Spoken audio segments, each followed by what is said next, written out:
All right, ladies and gentlemen, I was taking a few moments to focus my thoughts and was listening to Bloodhound, Nosferatu. For those of you who do not know what a Nosferatu is, that is another name for a vampire. Okay, it's actually a pretty good music video too. So if you like following those kind of like D&D type gaming systems stuff there that's on you know, YouTube and stuff like that. This just happened to pop up under one of the videos I was listening to, which is a Russian band. So that was actually pretty cool. But anyways, hello, Shelly333. How you doing? So, anyways, as promised, this is the second installment. On this time, it's on necromancy. Okay. Necromancy is the second topic that is associated with witchcraft. Okay. And it's interesting because, like I said in the last video, witchcraft, necromancy, divination, and possession are what most white lighters, such as the JCI, the Judo Christian institutions, and that of pagan and Wiccan traditions, refer to as the black arts. Okay, the baneful magics. Okay. Hey, Raphael, how you doing? So, anyways, tonight I'm going to discuss the second portion of this, and this is necromancy. Okay, necromancy in Greek means divination or divining by that of corpse. Okay, the corpses. If we get into the Russian or that of the German aspects of what a corpse is and what it's known as, you have Glitch, okay, or Lich, okay. Lich or Leech is Leiche, whereas Gleech is GL, okay, EICHE, okay. Two different words meaning the exact same thing, corpse, okay. Just like in Greek, necro is associated with the dead or dying. Okay. And TDP videocast, how you doing? So, anyways, by understanding the definitions and the terminology, you can actually understand what a practice was about. Okay. Now, unlike the Greek term, you also have the older variation, which is also associated with the Latin definition, known as nigromancy, the art of black magic. Okay. And this is actually associated with chiromancy, which is spiritual conjurations. It's of divining purposes, such as a scrying mirror, scrying bowl, um, pyromancy, and all that other fun stuff that you get to do to conjure up spirits, to manifest spirits in your life. And I will get into all of this down the road here because I want to really delve into this series and kind of help you understand what each one of these is about and where it derives from. Okay, at least through my own personal study and practice. Okay, now necromancy, like I said, is associated with the grave. It's associated with the dead, the dying.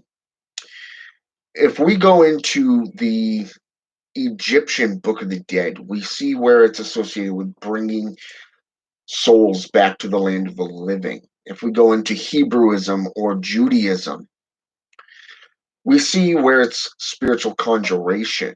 If we go into the Tibetan Book of the Dead, we see where the, how should I say this? It's more of the Ouroboros effect of death following life and life following death, the day versus night type aspects, men and women, adult and child, coffee in a cup. Okay. It's that reincarnation perspective. All right. Seeking Serpent 6, how are you doing? Welcome to the channel. So, anyways, going through all of these definitions, the one thing that I can tell you is that each region of the world has a different perspective of what necromancy is. A couple good sources to follow and to look into is Christian Day's book, which is Book of the Dead, and that of Lucifer Raphael's Necromancy, the Forbidden Rites. Okay. Very, very good books. Okay. Teaches a lot about the history and methods utilized, but more so, it was associated more historically speaking from region to region. However, Richard Tikeffer, the Munich manuscripts, okay, in this case, it is the 15th century manuscript for, you got it, the Necromancer, okay? This one was actually based off grimoire traditions, mostly those. Hey, Carrie Darkstar, how you doing? This was built off certain grimoire traditions, such as the Solomon Keys, the Clavicle of Solomon, that of the Grand Grimoire Red Dragon, and the spiritual conjurations of experiments, more like the sleight of hand tricks of an illusionist, creating a banquet, creating an army out of nowhere, or perhaps even creating a castle. Okay? Creating a castle is something that's more of an illusionist tactic. When we think necromancy and we get into the actual practices, a lot of people don't get into it more than what they find in the Grand Grimoire or that of the Red Dragon. They really don't delve into the topic thoroughly.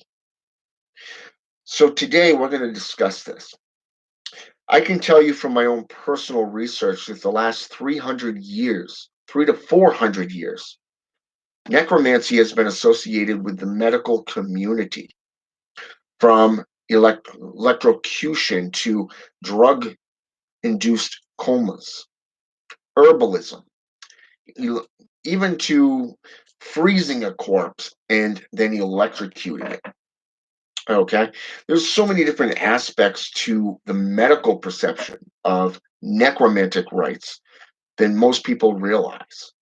Okay, I believe I had a total of just 9 to 12 pages just on notes alone, just from the medical perspective.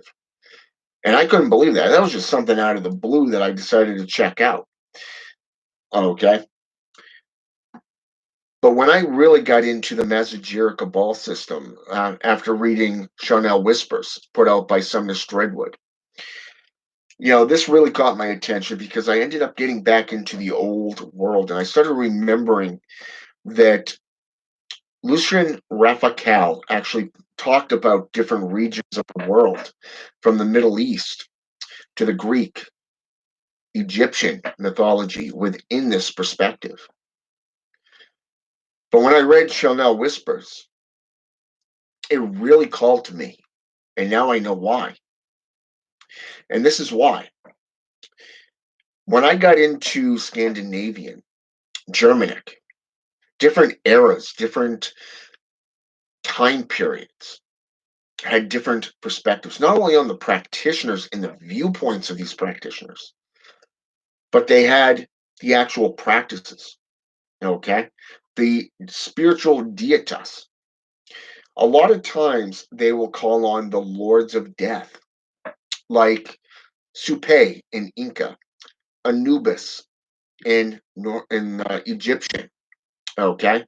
Dealing with, say, hell in Norse mythology, where she's not only the goddess of the underworld, but she rules the underworld. In voodoo practitioners, you have Baron Samedi, Lord of the Dead. In Hoodooism, you have Papa Nebo, the King of the Dead. Okay, so you really have to get into the practices and getting into the Ugan, the Loa, the gods, the goddesses, and really define who they are. I mean, you look at Hecate, for an example, daughter of the Titans, who submitted herself to Zeus. Okay, and what's interesting is her description: goddess of witchcraft, ghosts, the underworld, justice, and yes, necromancy. Okay, but here's the kicker: when you get into necromantic practices, you're going to see where it deals with rites spoken of in Latin, long Latin incantations, rituals of laying on your stomach for hours and then walking for hours. Okay. Others depictions shows necromancers in a cemetery inside of a circle of empowerment with a triangle of evocation in front of them with a bag of smelly herbs in there in the center of that triangle of evocation. But it doesn't go into details. No, no, that would be too easy, right? But what if I told you that necromancy and nigromancy were the same practice? You see, let's discuss it from a grimoire point of view. Francis Barrett, his book, The Magus. Necromancy is defined in two methods. On one hand, you have conjuration, spiritual conjuration. This is called bringing forth a spirit through manifestation, through the triangle of evocation. Okay, this is where you bring a spirit forth for divining purposes. A lot of the time, it's through past, present, and future, much like cartomancy or bone readings. Okay, rune readings, or more commonly referred to as the talking board, the spirit board. Okay, the Ouija board, where you summon a spirit forth to commune and ask questions. Okay, now on the other hand, you have spiritual rejuvenation of a corpse. You see, this is what caught my attention and got me thinking about the medical profession. Okay, especially after I've read the Blood Sorcery Bible, Volume 1 and 2 by sorceress Cagliostro, the necromancer. Okay, and this is how it caught my attention. Reanimation of a corpse is defined as guiding a spirit, a soul, back into either their own body or into another body. Okay, it's known as soul transference. Okay, and what's interesting here is that a necromancer is said to be so powerful, much like the Haitian Voodoo practitioner of Bokor. Okay, the Bokor, who can bring a being back to life through certain potions. Numerous different types of pufferfish, the neurotoxins of tree frogs, the gases of toads, and a lot of other topics like hellebore, herbalism, that is mixed together because each practitioner has their own unique remedy outside of those three most commonly used products. And again, that's gases of toads, venoms or poisons, of frogs, and the hallucinogenic neurotoxins of numerous types of pufferfish. Okay? Look it up for yourself. It's called zombie powder. Okay? And a lot of powders can do a lot of different things, like, say, for an example, sulfur powder. Okay? To summon demons. Gopher powder, which is used for not only protection but conjuration of spirits for baneful purposes. Red brick powder. Okay? And there's so many different others within Haitian voodoo and Voodoo and Pedro Mayumbi and a lot of the African Caribbean traditions that you can delve into and actually get into to find out for yourself. But it's the method that is utilized. I'm not talking from a Hollywood produced film perspective where they take a little medallion, break it in half, shove it into a person's mouth, a corpse's mouth, and do an incantation, and poof, the being sits up and it's a slave to your little persona. Okay, now I'm talking actual procedures that were held so strongly in belief structures such as Haitian Voodoo that they feared the Boko's power. When they are doing a death ritual, okay, and burying someone, one of their loved ones, they pay close attention to the procedures, every detail, because they feared so much that the Bokor would bring them back to life as a servant. And it's not just the zombie aspect. You have the revenant, the banshee, the ghoul, the vampire. Okay, so many different spiritual beings of death that are called forth through necromancy and nigromancy in general. But it comes down to the region of the world that it's spoken of. Necromancy in itself, when it comes to rejuvenation of a corpse, is through divining purposes as well, just like it is in conjuration.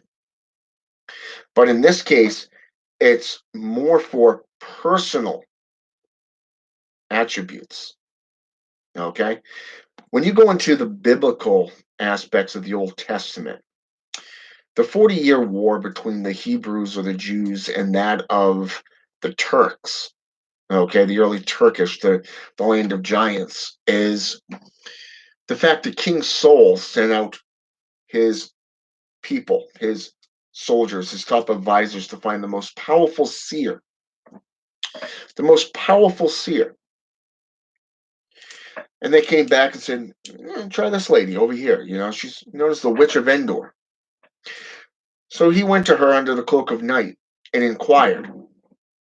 And she called him out on his bullshit because, as you know, Christianity doesn't like sorcery of any kind. So she calls him out on his bullshit. Why are you trying to ensnare me? When in reality, he was trying to find an end to this 40-year war.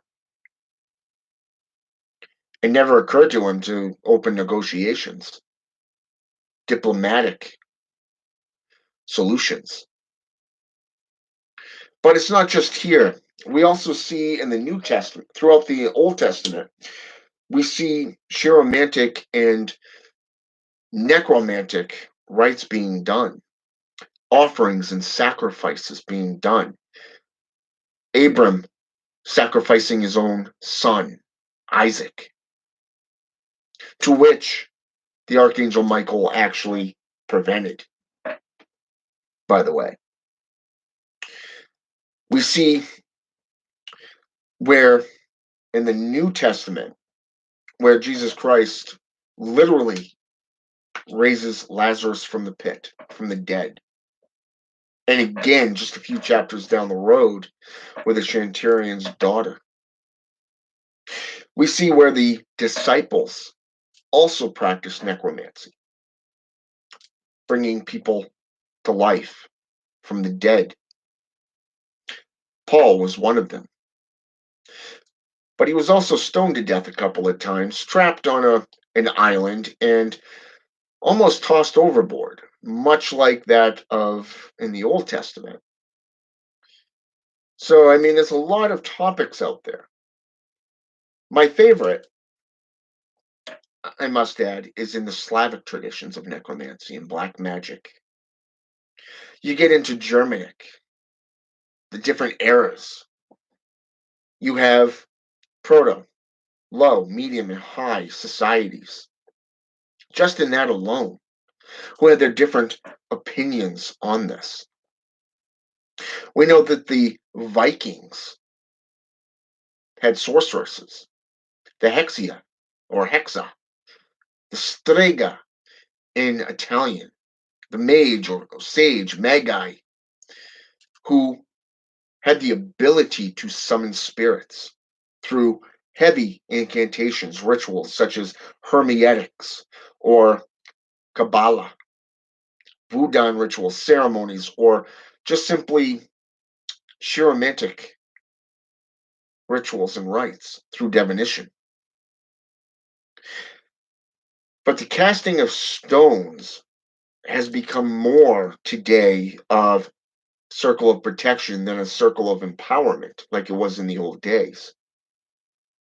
When you cast that circle and you have that little walkway, that little section between the circle of empowerment and the triangle of evocation, think about it this way.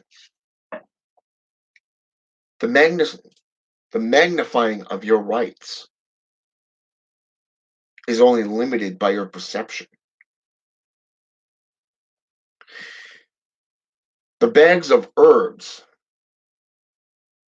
is much like the carcass of an animal in the book of Leviticus. Think about it. Casting lots. On one hand, just on one hand, you're sending one to what they refer to as a superior being. And he looked down and he enjoyed that smell. The spotted, the blemished, was sent out into the desert to Zazazel. And according to the poetic texts, you'd have individuals going down that mountainside, certain intervals, to see how far that goat got. It was a ritual in itself. But in German, in ancient Germanic, the people, the Hexa, which were mostly women, by the way, would perform these rites to help their village, their customers, and guide them from a spiritual point of view. 1,000 years ago, necromancers were actually known as nigromancers, okay? Practitioners of the dark arts, showing forth spirits, doing spells, studying death. A lot of times they were performing these rites in cemeteries, abandoned churches, or synagogues, forests. Graveyards were most common. 500 years ago, it became known as nigromancy as well, but with a Y, not an I. Okay, and you can look this up for yourself. Now, according to my own research and my own studies, there is no difference between the I and the Y spelling. The only difference is about 500 years ago, necromancy became associated with blood sorcery and vampirism. And this is why. It was said that the practitioners of necromancy, due to their spiritual connection to the grave, lived in constant pain and suffering, a state of decay. Decay, okay? And that decay became so painful Those of you who have actually had tooth pain, magnify that by 1,000, like say joints, muscles, bones. Okay, picture that. Just picture that for just a second. Instead of having a cracked tooth and the pain that comes along with that, imagine having joint pain, like worse than arthritis.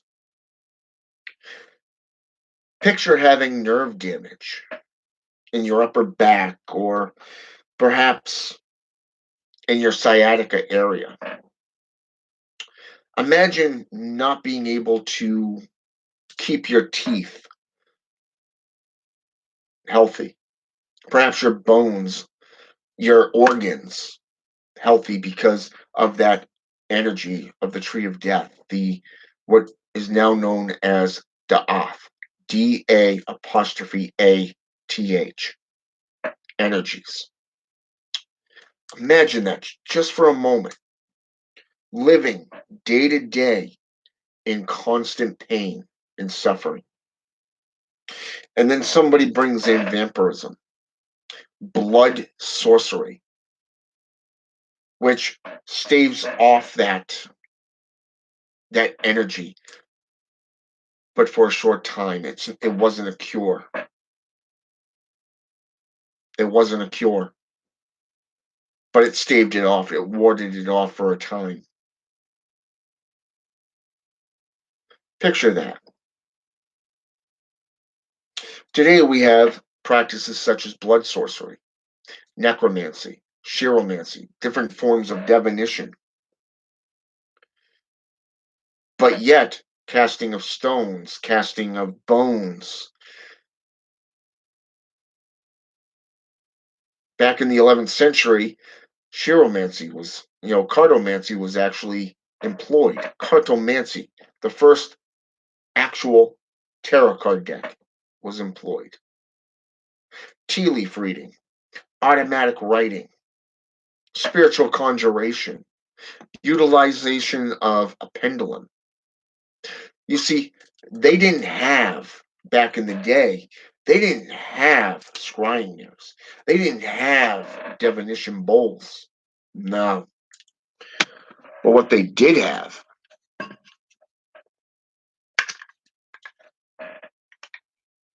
was skulls.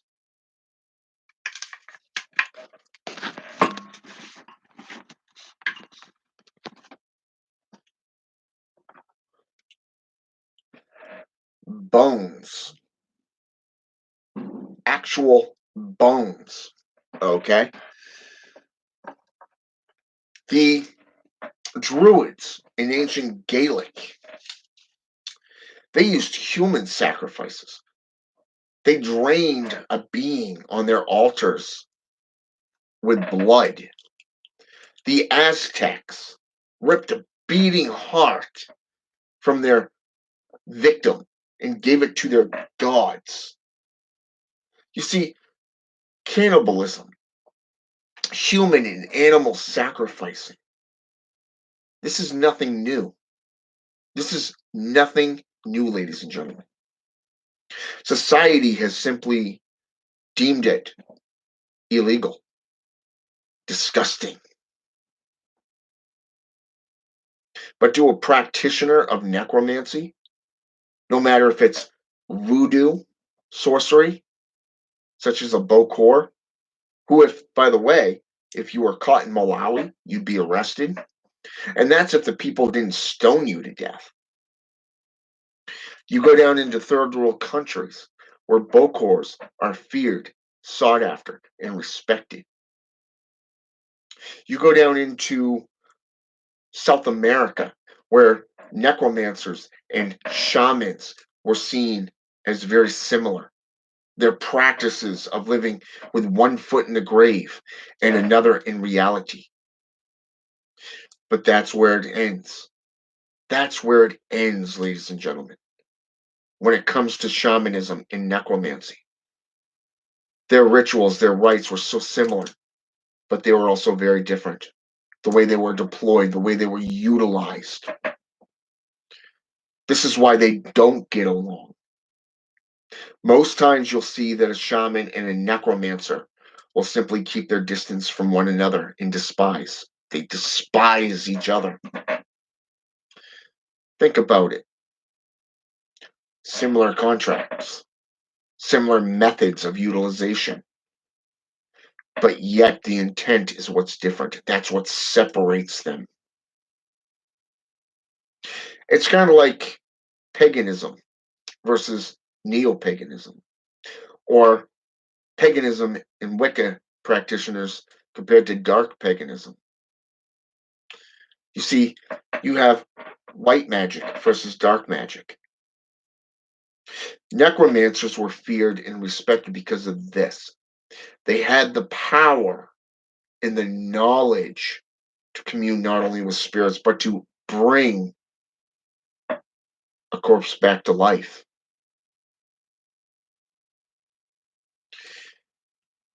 They had the ability to do things that the world could not do, the populace could not do, and this made them dangerous. You look at Christianity. Let's take Catholicism, the Vatican, as a prime example here. And I really want to stress this enough, because over the last 2,000 years, we've seen two different things, two different aspects. Number one, the thing that separates white magic from black. That type of magic was only performed by priests. Why?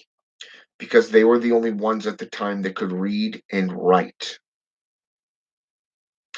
And it was said that a priest of the Vatican could not be corrupted by the devilish magics, sorceries.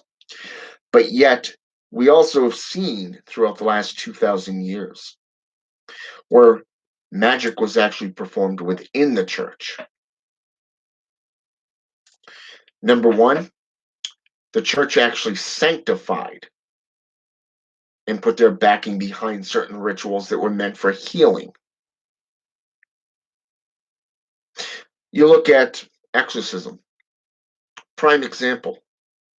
Spiritual conjuration, in this case, ridding somebody of a spirit that has been hindering them, a baneful spirit. You see, witches that were allowed by the church to perform magic, it was sanctified, it was good, it was considered white magic. But those who did not kiss ass, those who did not look at the Vatican and say, hey, can I do this, please? They were shunned. Those were the ones that were hunted, persecuted, and condemned, declared devil worshippers, and put to death. But what I find interesting, though, is that throughout all of this, even the last 1,000 years, you have Solomon, son of David, supposedly a good Christian guy, holds 72 demons to do his bidding. Later became known as the Goetia. You have Christian type thought forms of the rod of power. The rod of power.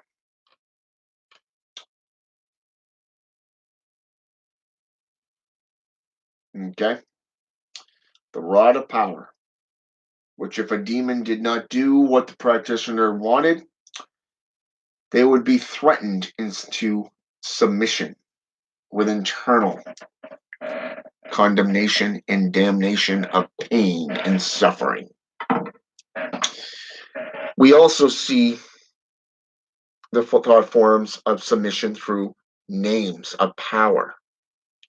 This, of course, is associated with Hermeneutics in the Kabbalah, like Elohim, Allah, Yahweh, Jehovah, and how it's associated spiritually to force another being into submission. Just about every grimoire utilizes these names of power over the last 1,000 years, starting with the Grand Grimoire. If you want to learn more about necromancy and spirituality, go with the ones that are not associated with these, such as the Munich manuscripts, the Red Book of Appin, the Grimoire of Raziel or Ramael, okay, the Book of Tobit, which surrounds Asmodee or Asmodai, Asmodeus. Let's go with the Grimoire of let's go with Armadale. Okay, the Grimoire of Armadale is unique. The Black Raven, also known as the Threefold Coercion of Hell, not only deals with superior angelics, but this one here also deals with demonics. And everything associated with these also has teachers. We know in the book of Enoch, for an example, Azazel was the teacher of alchemy, taught women how to paint their faces, the art of seduction, warfare. We know that Zamiel, found in the grimoire of Armadale, is the teacher of witchcraft. Certain other grimoires associate Satan as the master of witches and warlocks, where in other texts he's associated with inquisitors and liars and accusers. You see how different eras and different thought forms separate these beings by different things, different perceptions. See, you have to go back and trace them to their roots. You look at the same duality of light versus black, white versus black, heaven versus hell, God versus the devil, going all the way back to Sanskrit. The scroll of Amrin, to be precise. And it's amazing that even that way before this, when you get back into the proto civilizations such as ancient Aramaic, you get back into the first dynasty of Egyptian, go back into the proto Germanic, get into the ancient Slavic or Scandinavian traditions, and you start seeing these practices in its purity, its beauty, the methods used through herbalism and alchemy to transpire or to transform reality, to shift perceptions, to conjure spirits for different things. Like, for an example, in Palo Mayumbi, you have the Nganga, necromancy, the spirit box. In black magic and witchcraft and demonic sorcery, you have the Daibok box. Okay, the box known as the Daibok, which is an accursed item. But these things are where spirits are associated. They're a place where you can either trap a soul into. Like, say, you can take a soul of a convicted murderer that has been condemned to death, and you can buy that soul, or you can take that soul from that corpse and place it into this box. Or when you sign on and you become an adept of Polero, the spirit is placed, literally given to you, and its house is the Nganga. Okay? It's given to you when you become an adept of Palo Mayumbi, Santeria, even. But in necromancy, it's known as a spirit box. And it's a house for a spirit that wishes to work with you on an equal basis. You feed that spirit. You give that spirit offerings, and you house it. You feed it. You're responsible for it.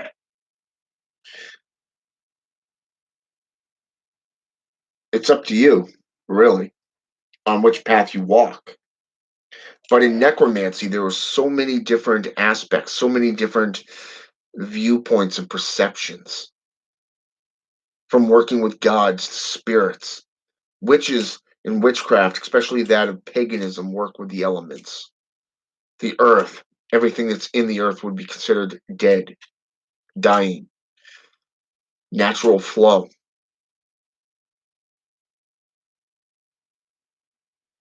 It's actually DYBB. Uh, how's that spelled? DYBBOX box. I think that's how it's spelled. Yeah, just a second. I can actually look it up for you right now. And it's called.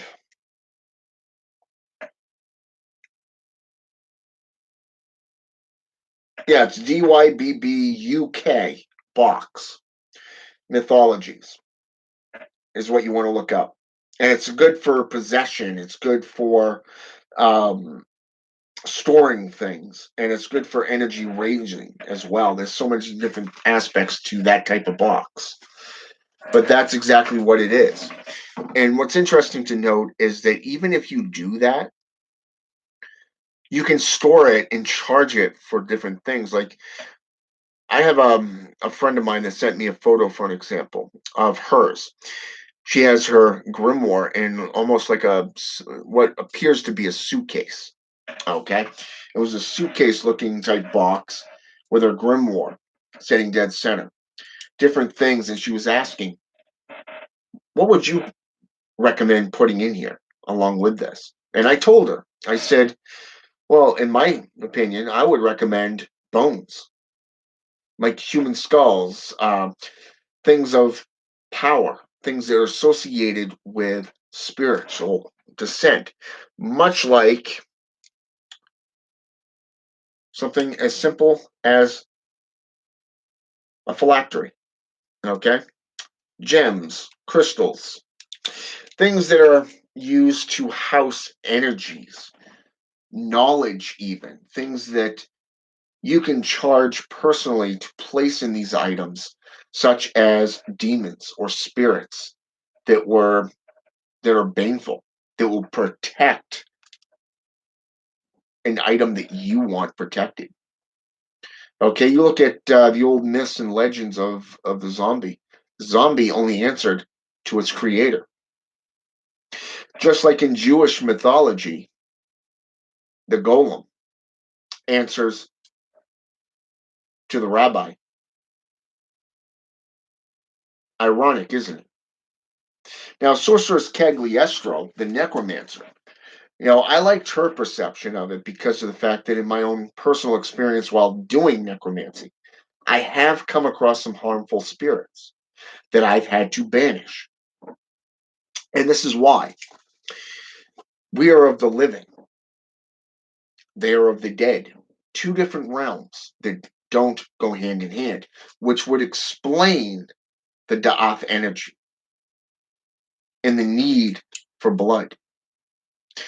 Your blood smeared on, say, a black scrying mirror can open up a portal for you to gaze into that underworld, that spirit world, to commune and to walk with these spirits.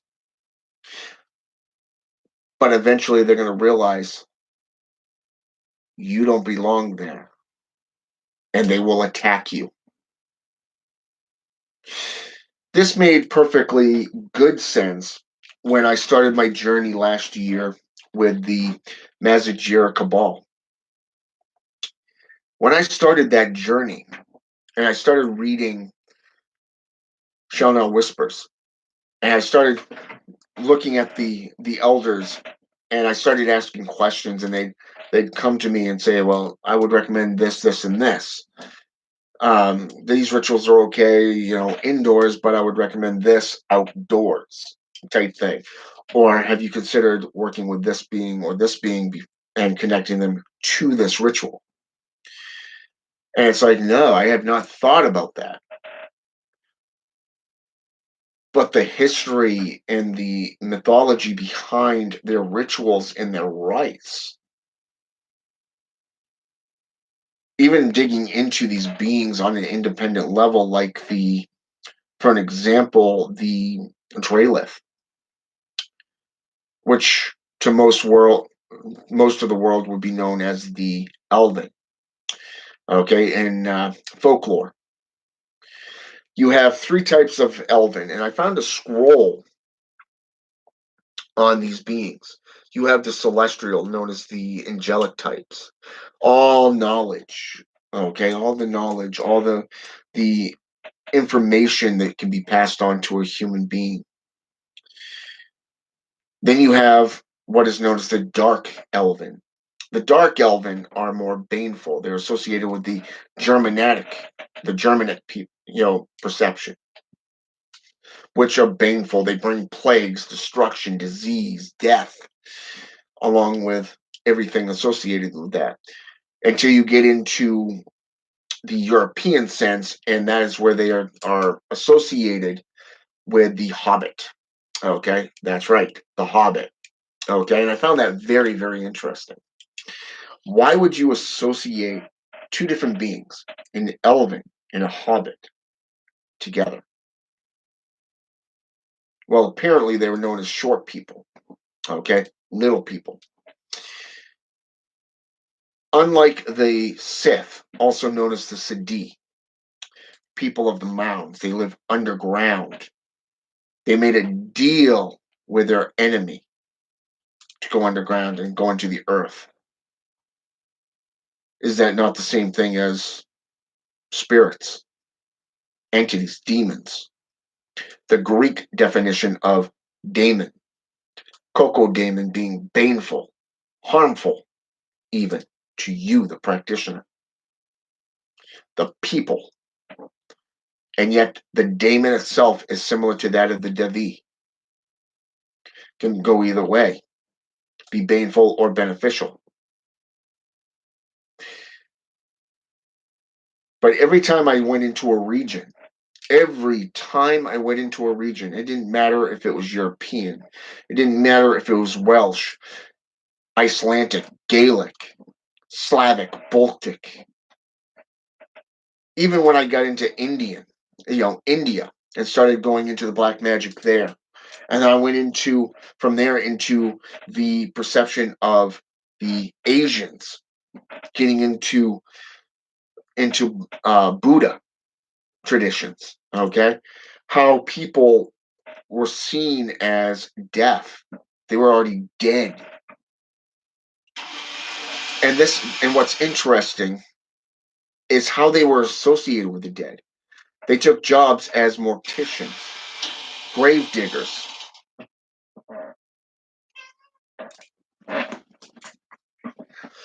My familiar just decided to come in here. My cat. She heard my voice, so she came in. So, anyways, when we look at this, they were grave diggers, they were trashmen, they were morticians, they were people who dealt with death on a serious basis as a career. And it was interesting to see the Indian perspective from India, and how they were viewed. In European, these people were seen as honored people because they were the ones that dealt with death, like ministers, clergy, who not only did the rites to put these people to rest, but they gave last rites over the grave. But then you have the folklore tales of vampiric, which if a horse would not go over a grave, it was meant that they were coming back as a vampire. Unlike the Bokor in the zombie mythology. But then you have the Banshee, which is Scottish, Irish. even, who could predict death. When you were going to die, they could predict somebody's death, their demise, and how they were associated with darkness and death in the underworld. Black magic, even. You get into Buddhism, whereas in Buddhism, it's more about enlightenment, unless you're talking the Asian Buddhism, where they believe in multiple hells in itself, multiple hells. The perception of the human soul is that it's like a battery. It's its own universe. So if that is the case, and you've learned how to tap into your own ka, your own soul, and you start utilizing that soul within your sorcery and becoming a god, as they say in Mazajira, or that of How to Become a Living God. Okay? Why serve a god when you can become a god? Okay? Even in Satanism, why not utilize what you know to help yourself grow through enlightenment, spirituality, self-evolution? You have to know yourself to know your enemy, right? It always begins here. Your journey begins here. You have to look inside yourself and prepare yourself. While reading and studying Chanel Whispers, there was a thing called the Wake of Death. Okay? The Rite of the Leech. Basically, it is believed that a practitioner of necromancy, you must prepare your own body for death, meaning alignment with death, becoming the reaper. For only then can you begin to build your immortality. Very, very insightful, enlightening even.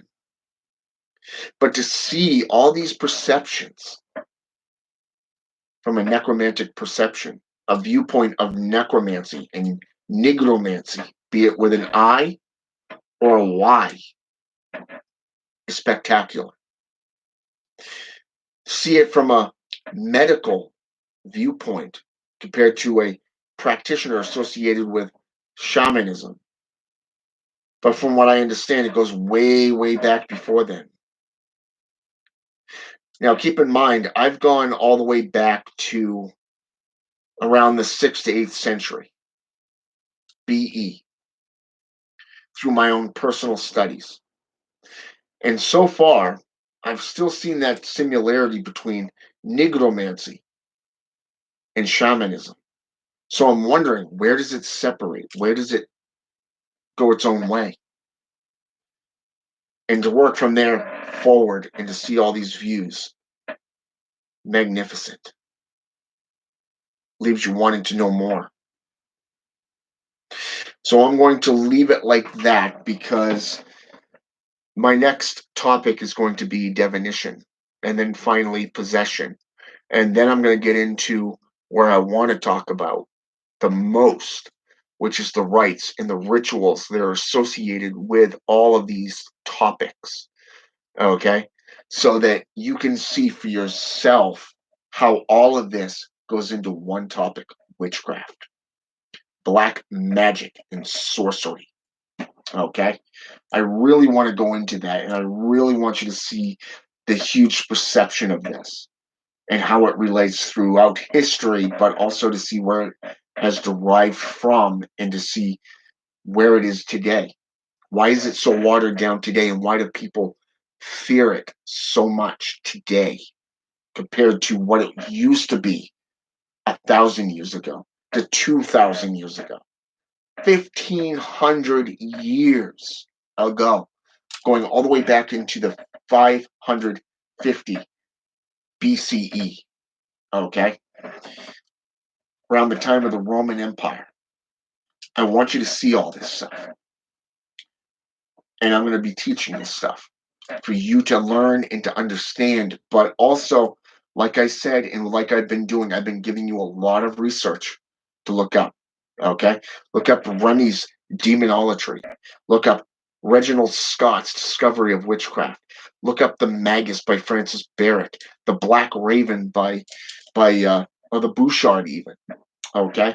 Look up the Munich manuscripts. Look up the Dead Sea Scrolls, the Scroll of Amrit.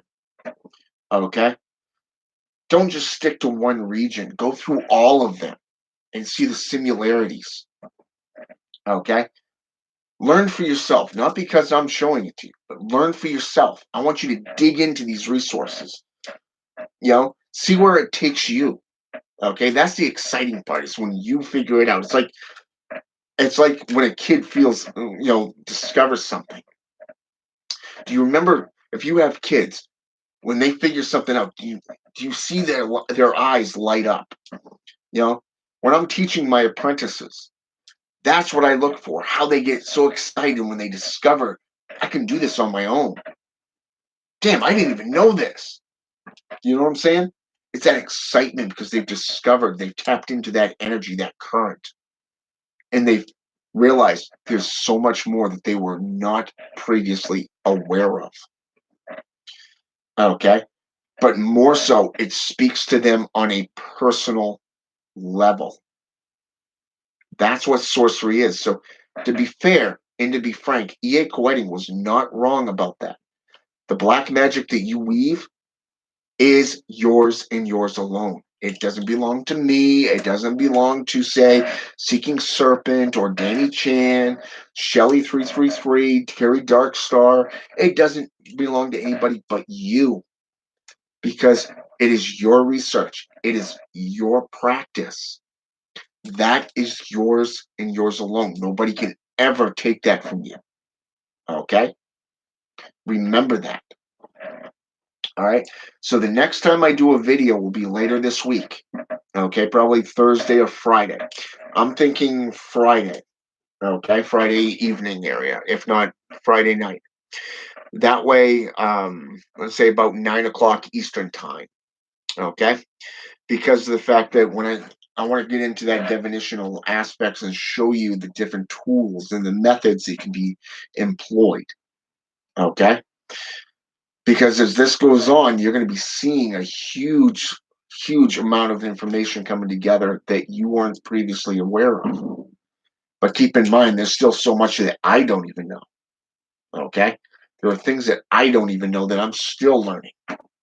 Even after 30 years of being a traditional Satanist, a black magician, a sorcerer, okay, of various different paths and practices, I can tell you that I'm still learning today.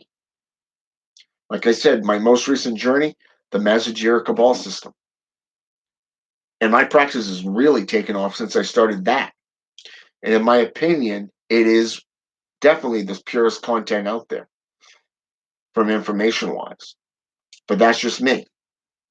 But you've got a lot of people in this channel alone, this Dark Sorcery, that have come together to share with you their unique path workings, their thought forms, their experiences, their knowledge that they're sharing with you, just like I'm doing. We all learn and we all bring something to the table, but it's up to you to do your own homework. All right? And with that said, I'm going to say thank you to everybody who has participated here, that have made an appearance, because it's all about you. This channel or anybody else's channel would not be here without you and your support. All right? And you're welcome, Shelly333. So with that said, that's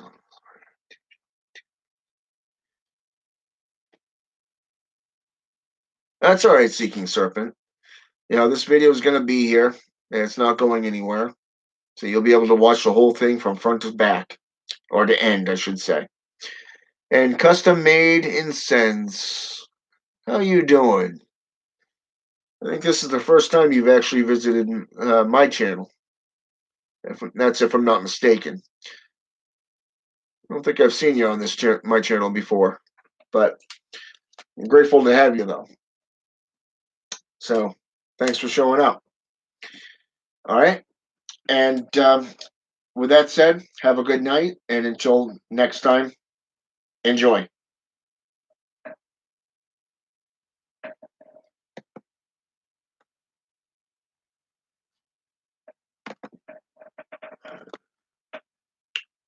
Oh, okay, that's good. I just realized saw you jump in here before I hit that button. Okay, so you have watched my videos before. Okay, you didn't comment. All right. Well, either way, glad to have you on the channel. All right. Have a good day.